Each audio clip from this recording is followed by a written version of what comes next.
Henry County Fire Rescue Training Division, Recruit Class 2502, Week 8, Landing Zone Operations.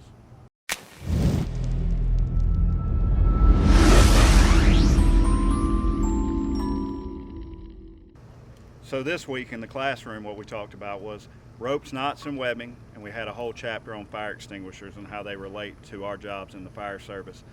But here today, we have Air Life 1 coming in to explain landing zone operations to our recruits.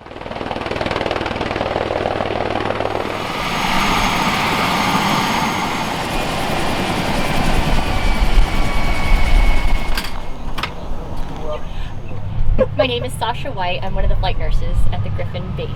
I'm also the base outreach coordinator. Okay, so sometimes when to call a helicopter, we do everything from STEMIs, strokes, high-risk OB, and obviously traumas. We help cut down on scene time and being able to transport the patient rapidly to definitive care in Atlanta usually. Hi, I'm Allison Hallman. I'm also a flight nurse at Air Life 1 in Griffin, Georgia. I'm Joshua Davis. I'm a flight paramedic with Air Life 1 out of Griffin, Georgia.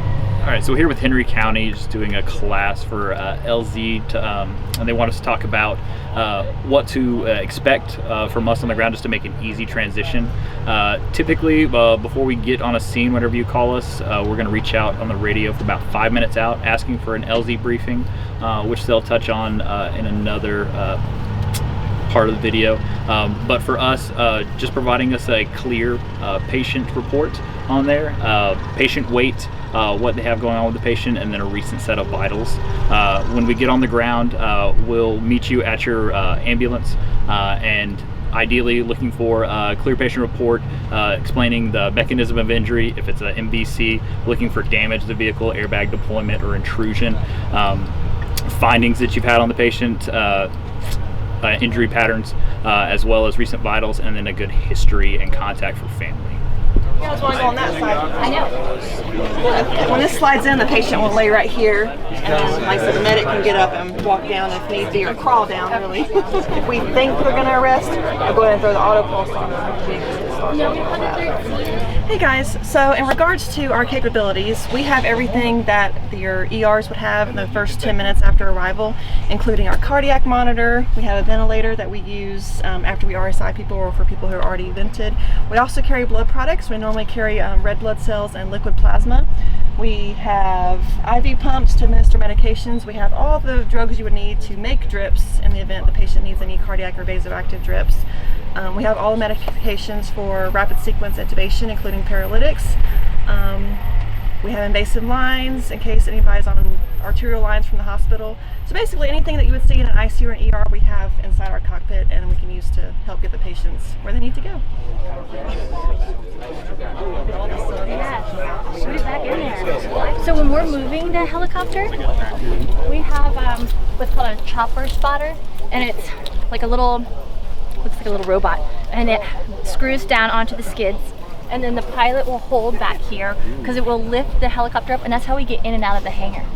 Okay. You have either a dolly you land on, and that's pulled by a tractor. It's just a platform, and then they pull the hole in. But in Griffin, we're so busy because we're also a regional maintenance base. We always have helicopters, so they need the floor space, so we just use the chopper spotter. But this is where either a mechanic or a pilot, because once it goes up, we don't want this to tip forward or tip back. This is a tail strike, so that way if it does tip back, hopefully it will not hit. This would hit, but that would still not be good. We're making sure, see all of those black latches? If they are flipped up, it's red on the inside, so it catches your eye. So because that whole cowling could come off and go into the rotor blades and take us down. So you want to make sure everything is latched. All these doors are shut. Even at the scene, we do a walk around before we leave. Make sure everything's here, that we are not, you know, leaking hydraulic fluid or oil. Landed before and it's just been pouring out, and we're like, roll the call to somebody else. We have to get a mechanic. We're out of service now. It's a machine, stuff breaks, just like the fire truck. Hey, good morning. Today we had Air Life 1 out of Griffin come in and do a landing zone class for our recruit and EMTs. This is the pilot, Mr. Michael. He's going to talk to us real briefly about what he's looking for as far as landing zones. All right. Thank you all for having us. So we have a rule from our company that we're supposed to land in at least a 100 by 100 area of open ground. And I'll be honest, if it's nighttime, that 100 by 100 is pretty tight. So we're really looking for more than that. But the biggest thing we need is any obstacles, and especially power lines. Power lines, power poles, signs, as well as parking signs, trees. And if it happens to be, such as here, there's a pretty big slope. Sometimes we need more level ground than we've got. And if ever an option and you can tell us a wind direction, that's a big help as well, because especially coming out when we're heavier, we won't be going into the wind. And what you'll often see we'll do is come over and circle at least once, and when we're all I mean myself, the nurse and the medic, we're all looking for obstacles, getting our sights on whoever's going to be directing our landing and deciding an approach path. That's pretty much it. But any information like that you can give us, and if we can't get you on the radio and you can point to something, park your trucks under the power line with lights on, and we should be able to figure it out, especially in the daytime. Well, we really appreciate you guys coming out and doing that for our recruits. I know they had a lot of questions for you guys. They did.